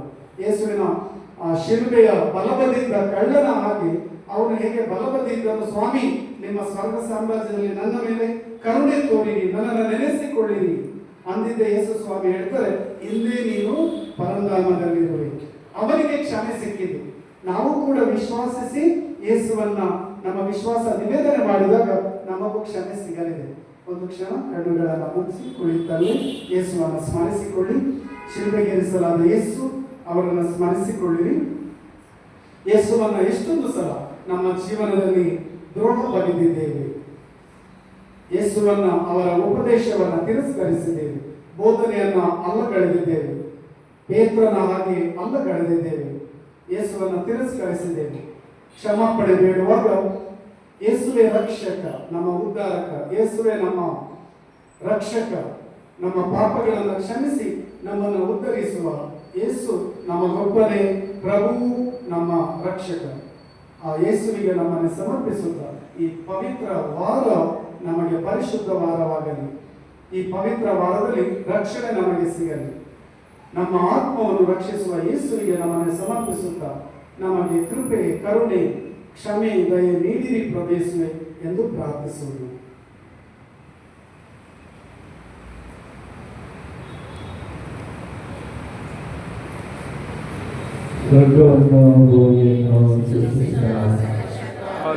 ವಿಶ್ವಾಸ್ತೀನಿ ಅವರ ಏಕಮಾತ್ರ ಪುತ್ರರು ನಮ್ಮ ಪ್ರಭು ರಕ್ಷಕರಾದ ಯೇಸು ಕ್ರಿಸ್ತ ವಿಶ್ವಾಸ್ತೀನಿ. ಇವರು ಪವಿತ್ರಾತ್ಮನಿಂದ ಗರ್ಭದಿಂದ ಅಧಿಕಾರದಲ್ಲಿ ಯಾತನೆ ಅನುಭವಿಸಿ ಶಿಲುಬೆಗೆ ಸಲ್ಪಟ್ಟು ಮೃತರಾಗಿ ಸಮಾಧಿ ಮಾಡಲ್ಪಟ್ಟರು. ಪಾತಾಳ ಕೇಳಿದು ಮೂರನೆಯ ದಿನ ಮೃತರ ಮತೆಯಿಂದ ಪುನರ್ಜೀವಂತರಾಗಿ ಎದ್ದರು. ಸ್ವರ್ಗಕ್ಕೇರಿ ಸರ್ವಶಕ್ತ ದೇವಿತನ ಬಲಪಾಟಿನ ಆಸೀನರಾಗಿದ್ದಾರೆ. ಅಲ್ಲಿಂದ ಜೀವಂತರಿಗೂ ಮೃತರಿಗೂ ತೀರ್ಪು ಕೊಡಲು ಬರುವರು. ಪವಿತ್ರಾತ್ಮರನ್ನು ಸ್ವಾಸಿರಿ, ಪವಿತ್ರ ಕಥೋಲಿಕ ಧರ್ಮಸಭೆಯಲ್ಲಿ ಸಂತರ ನಿರತೆ ವಿಶ್ವಾಸಿರಿ, ಪಾಪ ಪರಿಹಾರ ವಿಶ್ವಾಸಿರಿ, ಮೃತರ ಪುನರುದ್ಧಾರ ವಿಶ್ವಾಸಿರಿ, ನಿತ್ಯ ಜೀವ ವಿಶ್ವಾಸಿರಿ. ಆಮೀನ್. ಸಹೋದರ ಸಹೋದರಿ, ಇಂದಿನ ಆರಾಧನಾ ವಿಧಿಯಲ್ಲಿ ಪ್ರಭುವನ್ನು ಈ ಜಗತ್ತಿನ ಅರಸರು ಎಂದು ಅಂಗೀಕರಿಸಿದ ಜನರೇ ಅವರನ್ನು ಕಡೆಯಲ್ಲಿ ಧಿಕ್ಕರಿಸುವುದನ್ನು ಕಾಣುತ್ತೇವೆ.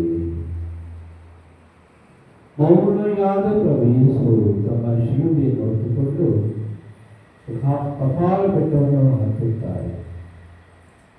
ನಮ್ಮ ಜೀವನದ ಕಷ್ಟಗಳನ್ನು ನಾವು ಎದುರಿಸಲು ಬೇಕಾದ ಶಕ್ತಿಗಾಗಿ ಅವರಲ್ಲಿ ಪ್ರಾರ್ಥಿಸೋಣ.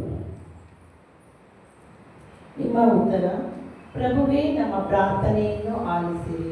ಪ್ರಭುವೇ ನಮ್ಮ ಪ್ರಾರ್ಥನೆಯನ್ನು ಆಲಿಸಿರಿ.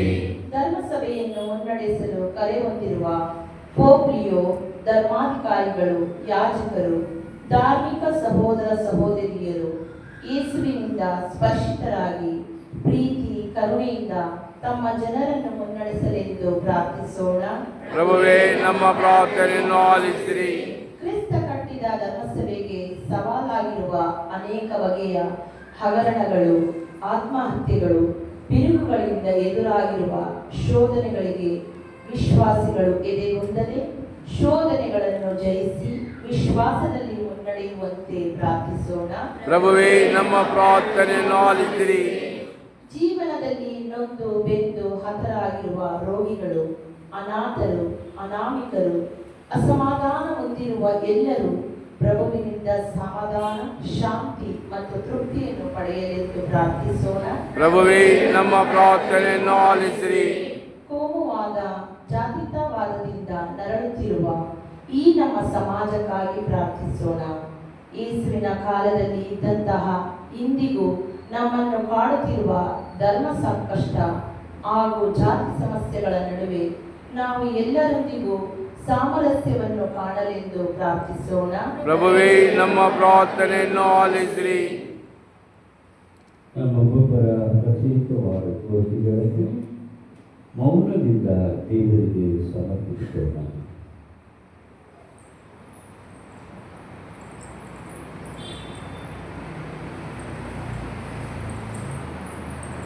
ದಯಾಮಯ ದೇವರೇ, ನಿಮ್ಮ ಕುಮಾರ ಯೇಸು ಕ್ರಿಸ್ತರನ್ನು ಈ ಲೋಕಕ್ಕೆ ಕಳುಹಿಸಿ ನಾವೆಲ್ಲರೂ ಅವರಿಂದ ಪ್ರೀತಿಯನ್ನು ಪಡೆದು ಸಂತೃಪ್ತರಾಗುವಂತೆ ಹರಿಸಿದ್ದೀವಿ. ಆ ಪ್ರೀತಿಯಿಂದ ನಮ್ಮ ಆಧ್ಯಾತ್ಮಿಕ ದಾಹವು ಹೆಚ್ಚಿ ನಾವು ಪರಿಶುದ್ಧರಾಗುವಂತೆ ಮಾಡಿರಿ ಎಂದು ನಮ್ಮ ಪ್ರಭು ಯೇಸು ಕ್ರಿಸ್ತರ ಮುಖಾಂತರ ನಿಮ್ಮನ್ನು ಪ್ರಾರ್ಥಿಸುತ್ತೇವೆ.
ನನ್ನ ಮತ್ತು ನಿಮ್ಮ ಬಳಿಯು ಸರ್ವಶಕ್ತ ತಂದೆ ದೇವರಿಗೆ ಒಪ್ಪಿಗೆ ಆಗುವಂತೆ ಪ್ರಾರ್ಥಿಸುತ್ತೇವೆ.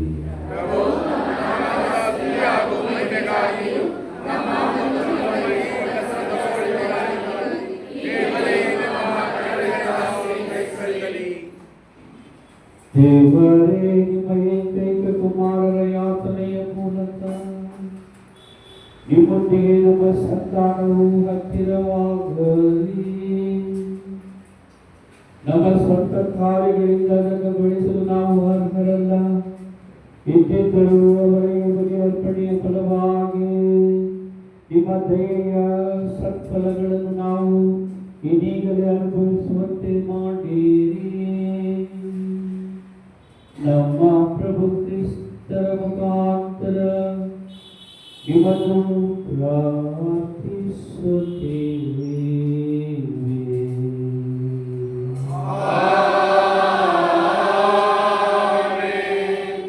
ಪ್ರಭು ನಿಮ್ಮೊಡನೆ ಇರಲಿ.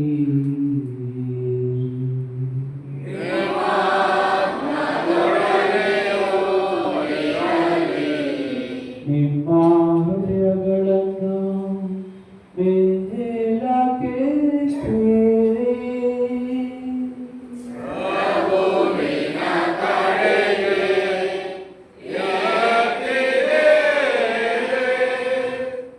ನಮ್ಮ ಪ್ರಭು ದೇವರಿಗೆ ಕೃತಜ್ಞತೆಯನ್ನು ಸಲ್ಲಿಸೋಣ.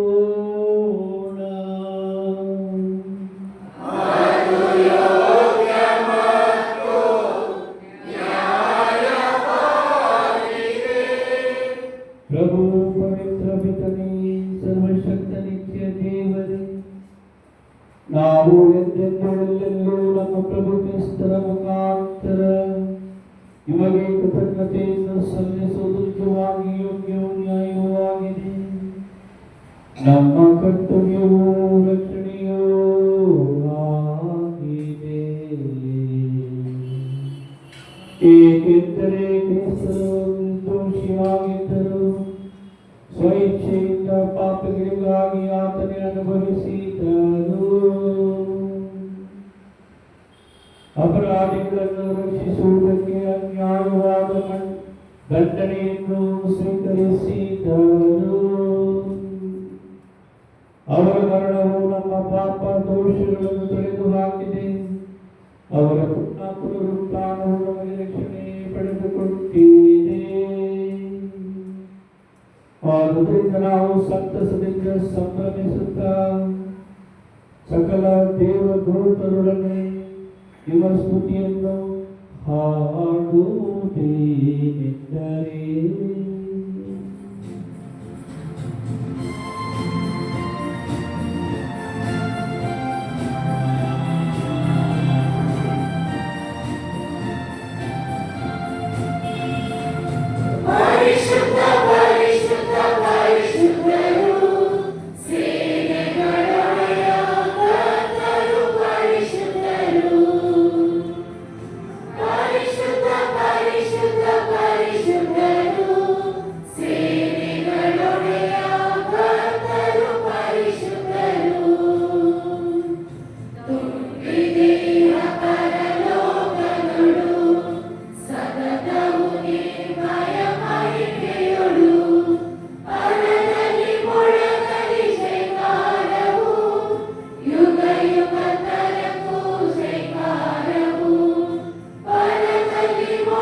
ಪ್ರಭು ನೀವು ನಿಜವಾಗಿಯೂ ಪರಿಶುದ್ಧರು, ಸರ್ವ ಪರಿಶುದ್ಧತೆಯ ಬುದ್ಧಿಯೂ ನೀವೇ.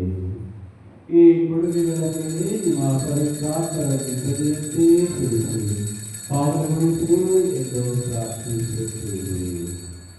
ನಮಗೂ ನಮ್ಮ ಪ್ರಭು ಯೇಸು ಕ್ರಿಸ್ತರ ಶರೀರ ಮತ್ತು ರಕ್ತವಾಗುವಂತೆ ಮಾಡಿರಿ. ಅವರನ್ನು ಪರಾಧೀನ ಮಾಡಲಾದ ಸಮಯದಲ್ಲಿ ಸ್ವಇಚ್ಛೆಯಿಂದ ತಮ್ಮ ಯಾತನೆಗೊಳಗಾದ ಅವರು ರೊಟ್ಟಿಯನ್ನು ತೆಗೆದುಕೊಂಡು ಕೃತಜ್ಞತೆಯನ್ನು ಸಲ್ಲಿಸಿ ಅದನ್ನು ಮುರಿದು ತಮ್ಮ ಶಿಷ್ಯರಿಗೆ ಕೊಡುತ್ತಾ ಹೀಗೆಂದರು,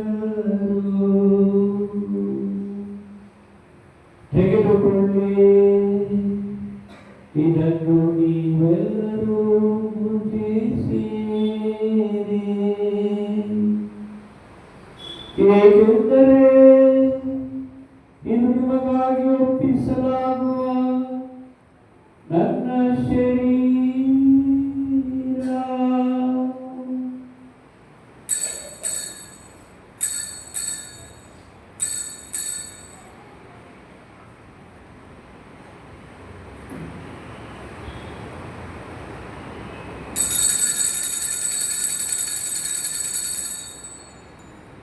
ಅಂತೆ ಭೋಜನದ ಅಂತ್ಯದಲ್ಲಿ ಅವರು ಪಾನಪಾತ್ರೆಯನ್ನು ತೆಗೆದುಕೊಂಡು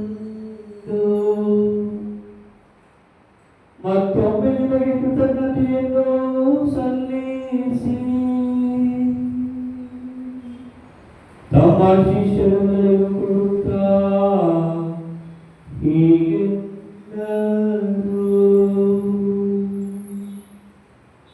ತೆಗೆದುಕೊಳ್ಳಿ ಮತ್ತು ಇದರಿಂದ ನೀವೆಲ್ಲರೂ ಪಾನ ಮಾಡಿರಿ.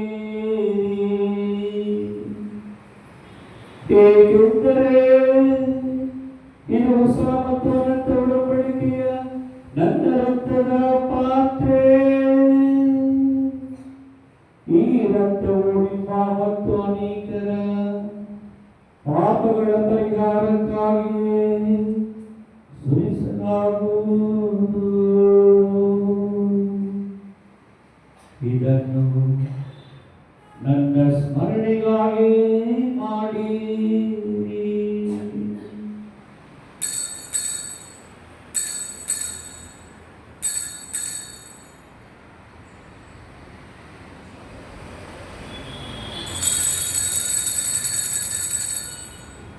ವಿಶ್ವಾಸದ ರಹಸ್ಯ.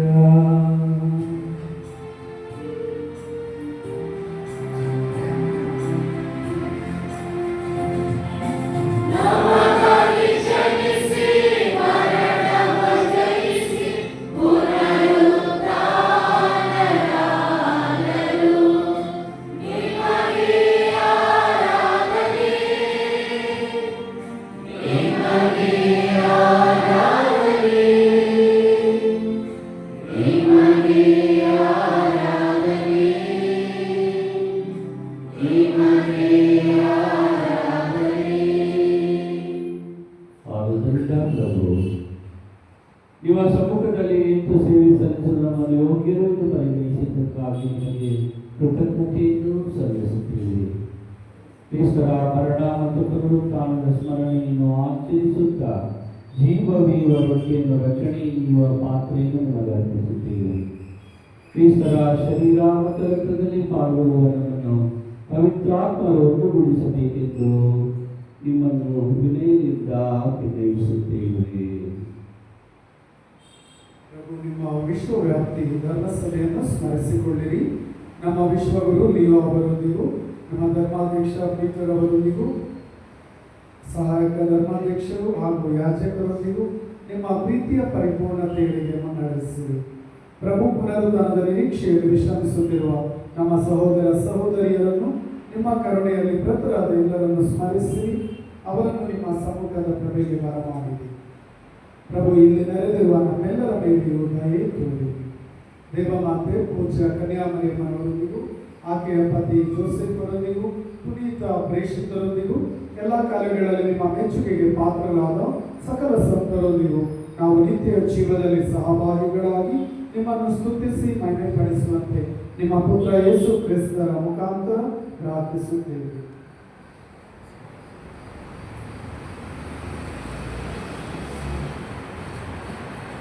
ಇವರ ಮುಖಾಂತರವು ಇವರಲ್ಲಿಯೂ ಇವರಲ್ಲಿಯೂ ಸರ್ವಶಕ್ತ ತಂದೆಯಾದ ದೇವರೇ, ಪವಿತ್ರಾತ್ಮರಲ್ಲಿ ಸರ್ವಗೌರವಮಹಿಮೆಯೂ ಹೃದಯಮಾಂತರಕ್ಕೂ ನಿಮಗೆ ಸಲ್ಲಲಿ.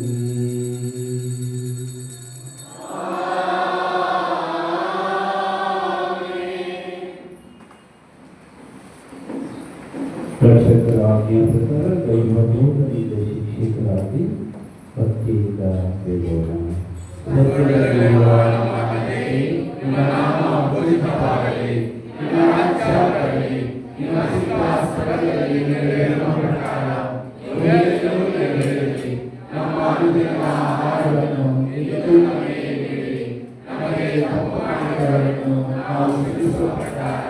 ನಮ್ಮ ಪಾಪಗಳನ್ನು ಕ್ಷಮಿಸಿರಿ, ನಮ್ಮನ್ನು ಶೋಧನೆಗೆ ಒಳಪಡಿಸಿ ಕೇಡಿನಿಂದ ನಮ್ಮನ್ನು ರಕ್ಷಿಸಿರಿ. ಪ್ರಭು ಸಕಲ ಕೇಡುಗಳಿಂದ ನಮ್ಮನ್ನು ರಕ್ಷಿಸಿರಿ ಎಂದು ಪ್ರಾರ್ಥಿಸುತ್ತೇವೆ. ನಿಮ್ಮ ದಯೆಯ ನೆರವನ್ನು ಪಡೆದು ಪಾಪದಿಂದ ಸದಾ ವಿಮುಕ್ತರಾಗಿ ಎಲ್ಲ ಸಂಕಷ್ಟಗಳಿಂದ ಸುರಕ್ಷಿತರಾಗಿರುವಂತೆ ನಮ್ಮ ಜೀವಮಾನದಲ್ಲಿ ಶಾಂತಿಯನ್ನು ದಯೆಯಿಂದ ಕರುಣಿಸಿರಿ. ನಾವು ಸ್ವರ್ಗಾನಂದವನ್ನು ನಮ್ಮ ರಕ್ಷಕ ಯೇಸು ಕ್ರಿಸ್ತರ ಆಗಮನವನ್ನು ನಿರೀಕ್ಷಿಸುತ್ತಾ ಇದ್ದೇವೆ.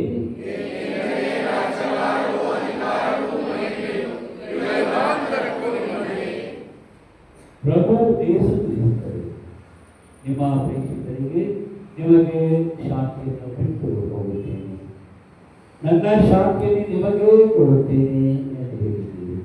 ನಮ್ಮ ಪಾಪಗಳನ್ನು ರಕ್ಷಿಸದೆ ನಿಮ್ಮ ಧರ್ಮಸಭೆಯ ವಿಶ್ವಾಸವನ್ನು ನೋಡಿರಿ. ಅದಕ್ಕೆ ನಿಮ್ಮ ಚಿತ್ತದ ಪ್ರಕಾರ ಶಾಂತಿಯನ್ನು ಐಕ್ಯತೆಯನ್ನು ದಯೆಯಿಂದ ದಯಪಾಲಿಸಿರಿ. ಉದಯಮಾತ್ರಕ್ಕೂ ಜೀವಿಸಿ ಆಡುವ ನಿಮ್ಮನ್ನು ಪ್ರಾರ್ಥಿಸುತ್ತೇವೆ. ಪ್ರಭುವಿನ ಶಾಂತಿ ಸದಾ ನಿಮ್ಮೆಲ್ಲರೊಡನೆ ಇರಲಿ. ಸಹೋದರ ಸಹೋದರಿಯರೇ, ಪರಸ್ಪರ ಶಾಂತಿಯನ್ನು ಅರ್ಪಿಸಿಕೊಳ್ಳೋಣ. ಲೋಕದ ಪಾಪಗಳನ್ನು ಪರಿಹರಿಸುವ ದೇವರ ಕೃಪೆಯೇ ನಮಗೆ ದಯತೋರಿ. ಲೋಕದ ಪಾಪಗಳನ್ನು ಪರಿಹರಿಸುವ ದೇವರ ಕೃಪೆಯೇ ನಮಗೆ ದಯತೋರಿ. ಲೋಕದ ಪಾಪಗಳನ್ನು ಪರಿಹರಿಸುವ ದೇವರ ಕೃಪೆಯೇ ನಮಗೆ ಶಾಂತಿ ನೀಡಿರಿ. ಪ್ರವೇಶ ಶರೀರ ಸ್ವೀಕರಣವನ್ನು ನ್ಯಾಯತೀರ್ಪಿಗೂ ಕರೆಯುವುದು ಮಾತುರಿ ಆಗಿ ರಕ್ಷಣೆ ಹಾಗೂ ಗುಣಪಡಿಸುವ ಸುರಕ್ಷತೆಯಾಗಲಿ.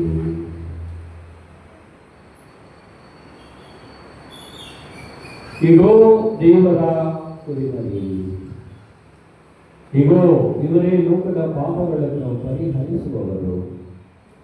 ಕುರಿಮರಿಯ ಭೋಜನಕ್ಕೆ ಆಹ್ವಾನಿತರು ಭಕ್ತರು.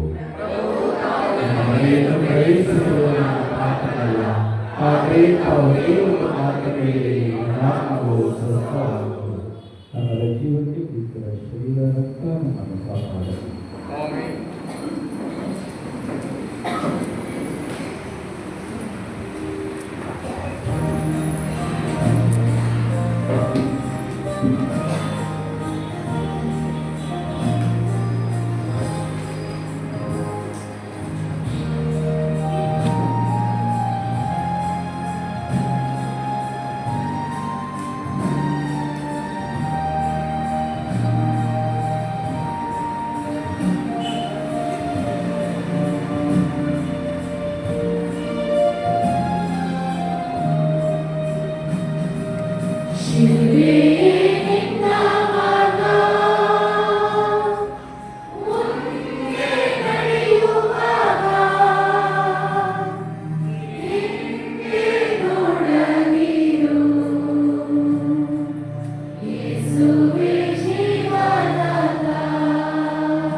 ವಿವಾಹ ಪ್ರಕಟಣೆ. ನಮ್ಮ ದೇವಾಲಯಕ್ಕೆ ಸೇರಿದ ತಂದೆ ಮೋಹನ್ ಕುಮಾರ್, ತಾಯಿ ರೆಜಿನಾ, ಇವರ ಮಗಳಾದ ಜೆಸಿಕಾ ಮತ್ತು ನಮ್ಮ ದೇವಾಲಯಕ್ಕೆ ಸೇರಿದ ತಂದೆ ಯೇಸು ಪ್ರಸಾದ್, ತಾಯಿ ಸಬರಿ ಮೇರಿ, ಇವರ ಮಗನಾದ ಅಲೆಕ್ಸ್ ನಿತಿನ್ ಇವರೊಂದಿಗೆ ವಿವಾಹ ನಿಶ್ಚಯವಾಗಿದೆ. ಇದು ಮೊದಲನೆಯ ಪ್ರಕಟಣೆ. ಇವರ ವಿವಾಹದಲ್ಲಿ ಏನಾದರೂ ಅಡೆತಡೆ ಹಾಗೂ ಸಮಸ್ಯೆ ಇದ್ದಲ್ಲಿ ಧರ್ಮ ಕೇಂದ್ರದ ಗುರುಗಳಿಗೆ ತಿಳಿಸಬೇಕಾದದ್ದು ನಿಮ್ಮ ಕರ್ತವ್ಯವಾಗಿರುತ್ತದೆ.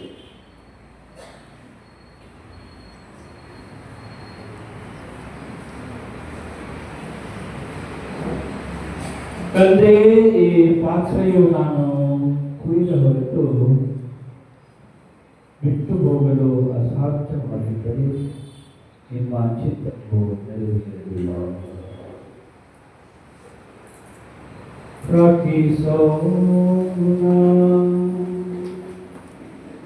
ದೇವರೇ, ನಿಮ್ಮ ಈ ಪವಿತ್ರ ಕೊಡುಗೆಗಳಿಂದ ಪೋಷಿತರಾಗಿದ್ದೇವೆ. ನಿಮ್ಮ ಕುಮಾರರ ಮರಣದ ಮೂಲಕ ನಾವು ವಿಶ್ವಾಸಿಸುವುದನ್ನು ನಿರೀಕ್ಷಿಸಲು ಅನುಗ್ರಹಿಸಿದ್ದೀರಿ. ಅಂತೆಯೇ ಅವರ ಪುನರುತ್ಥಾನದ ಮುಖಾಂತರ ನೀವು ಕರೆದಿರುವೆಡೆಗೆ ನಮ್ಮನ್ನು ಮುನ್ನಡೆಸಿರಿ. ನಮ್ಮ ಪ್ರಭು ಕ್ರಿಸ್ತರ ಮುಖಾಂತರ ನಿಮ್ಮನ್ನು ಪ್ರಾರ್ಥಿಸುತ್ತೇವೆ.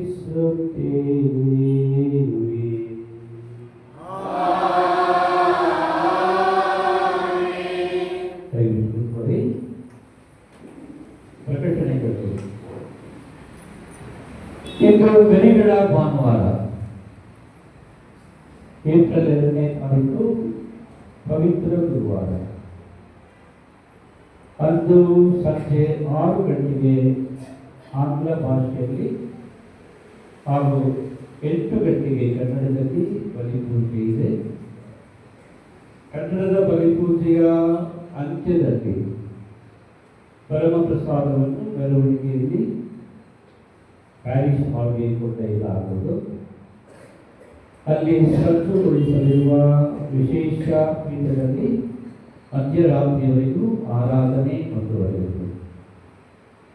ಶುಭ ಶುಕ್ರವಾರದಂದು ಬೆಳಿಗ್ಗೆ ಅನೇಕರು ದೇವಾಲಯಕ್ಕೆ ಬರ್ತೀರ.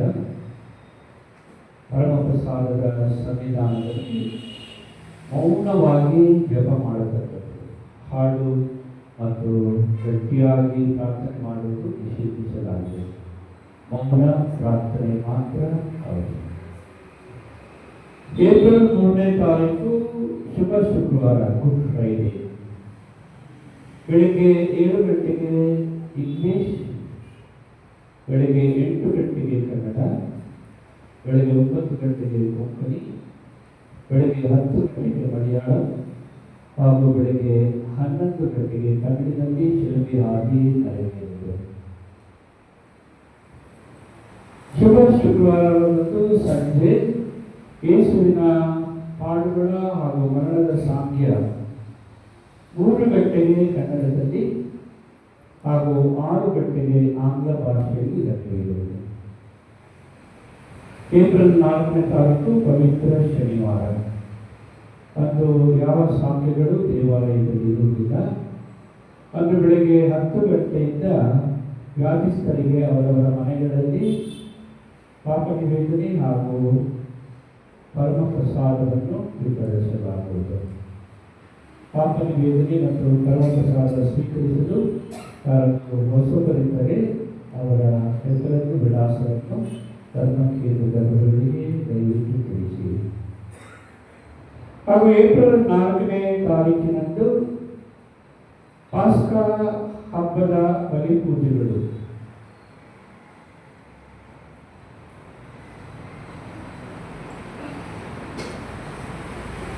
ಏಳು ಗಂಟೆಗೆ ಆಂಗ್ಲ ಭಾಷೆಯಲ್ಲಿ ಹಾಗೂ ರಾತ್ರಿ 9:30 ಗಂಟೆಗೆ ಕನ್ನಡದಲ್ಲಿ ನಡೆಯಲಿದೆ.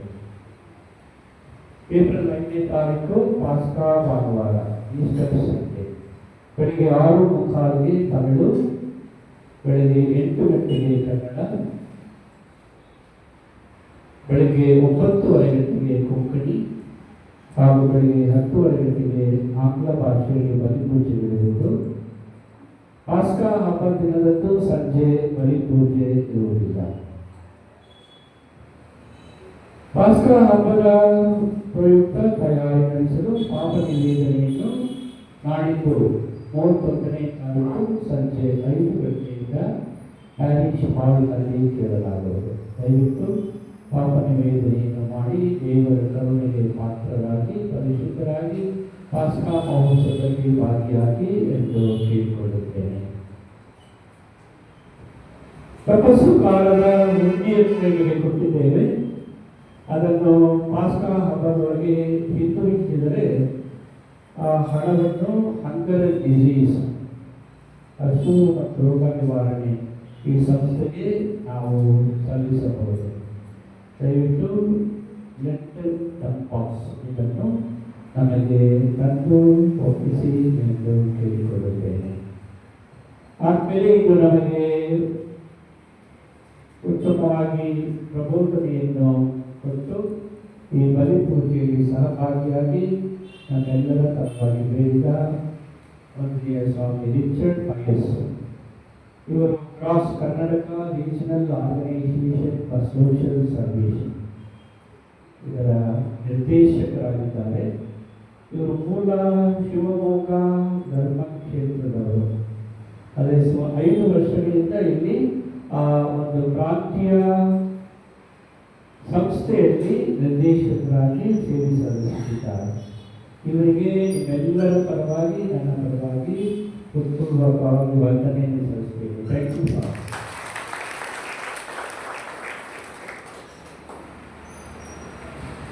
ಬರೀ ಪ್ರಭು ನಿಮ್ಮೊಡನೆ ಇರಲಿ. ದೇವರೇ, ನಿಮ್ಮ ಕುಮಾರ ನಮ್ಮ ಪ್ರಭು ಯೇಸು ಕ್ರಿಸ್ತರು ಯಾವ ಕುಟುಂಬಕ್ಕಾಗಿ ದುಷ್ಟರ ಕೈಗೆ ತಮ್ಮನ್ನೇ ಒಪ್ಪಿಸಿಕೊಳ್ಳಲು ಹಾಗೂ ಶಿಲುಬೆ ಯಾತನೆ ಅನುಭವಿಸಲು ಹಿಂಜರಿಯಲಿಲ್ಲವೋ, ಇಲ್ಲಿ ನೆಲೆದಿರುವ ಅದೇ ಕುಟುಂಬವನ್ನು ಕರುಣೆಯಿಂದ ವೀಕ್ಷಿಸಿರಿ. ಯುಗ ಯುಗಾಂತರಕ್ಕೂ ಜೀವಿಸಿ ಆಡುವ ಅವರ ಮುಖಾಂತರ ನಿಮ್ಮನ್ನು ಪ್ರಾರ್ಥಿಸುತ್ತೇವೆ. ಸರ್ವಶಕ್ತ ದೇವರಾದ ತಂದೆಯ, ಮಗನ, ಪಾವನಾತ್ಮರ ಆಶೀರ್ವಾದ ನಿಮ್ಮೆಲ್ಲರ ಮೇಲೆ ಇರುವಂತೆ ಸದಾ ನಿಮ್ಮಲ್ಲಿ ನೆಲೆಸಲಿ. ಹೋಗಿ ಬನ್ನಿ, ಬಲಿ ಪೂಜೆ ಮುಗಿಯಿತು.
ಪವಿತ್ರ ಶಿಲುಬೆಯ ಗುರುತಿನ ಮೂಲಕ ನಮ್ಮ ವೈರಿಗಳಿಂದ ನಮ್ಮನ್ನು ರಕ್ಷಿಸಿರಿ.